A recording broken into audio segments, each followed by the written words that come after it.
ইন্ডিয়াতে 30% মাত্র প্যাংগং লেক রয়েছে, আর 70% রয়েছে কিন্তু চায়নাতে। তো আমরা রয়েছি সেই হোটেলের সামনে যেখানে কিন্তু আমরা আগের বার এসেছিলাম। তো এখানে বলছে এখন পার হেড খাওয়া দাওয়া সিস্টেম করেছে। তো খাওয়া দাওয়া নিয়ে 800 টাকা। আমি বললাম যে আমাদের কাছে যা খাওয়া দাওয়া রয়েছে তো মোটামুটি আপনাদের সবাইকে ঢাকা দিয়ে দেওয়া যাবে। তো খাওয়া দাওয়ার না শুধু রুমের প্রাইস কত হবে। তো উনি বলছে পার হেড 500 টাকা, মানে একটা রুমের দাম 1000 টাকা বলছে। আমরা বলেছি লাস্ট 600 টাকা, ওর উপরে আর उठबो ना, যদি হয় হবে আর না হলে আমরা বেরিয়ে যাবো। 600 ले लीजिए ना, हम पहले भी रुक चुके हैं। 600 में हम 3 बंदे थे, आज इस साल 2 बंदे हैं, आप ज़्यादा बोल रहे हैं।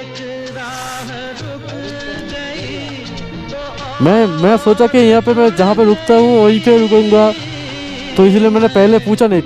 पहले बहुत होटल था। हाँ,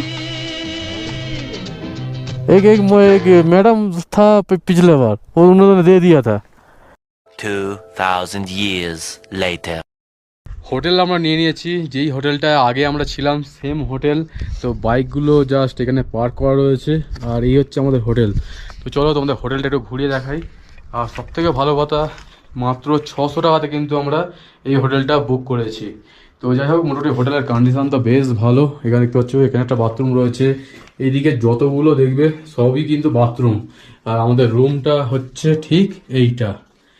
এখানে কজন থাকতে পারে দেখো, 1 2 3 জন, 3টে বেড রয়েছে। আমাদের একটা বেডেতে একটা ভর্তি হয়ে গেছে, লাগেজ ভর্তি হয়ে গেছে। আর এই রুম থেকে একটা ভিউ দেখাচ্ছি, জাস্ট দেখো, এই দেখো। তো রুমের ভিতর থেকে কিন্তু প্যাংগং লেকের একটা সুন্দর ভিউ পাওয়া যাচ্ছে, দারুণ। তো চলো আজকে ভিডিওটা আর বেশি বাড়াচ্ছি না, নেক্সট এপিসোডে তোমাদের প্যাংগং লেকটাকে ভালোভাবে ঘুরে দেখাবো। তো আজকের ভিডিওটা আমরা এখানে ইন করছি। ভিডিওটা যদি ভালো লাগে as usual like comment and subscribe করতে একদম মিস করো না। দেখা হচ্ছে নেক্সট এপিসোডে খুব তাড়াতাড়ি। ততক্ষণ পর্যন্ত সবাই সুস্থ থেকো, ভালো থেকো।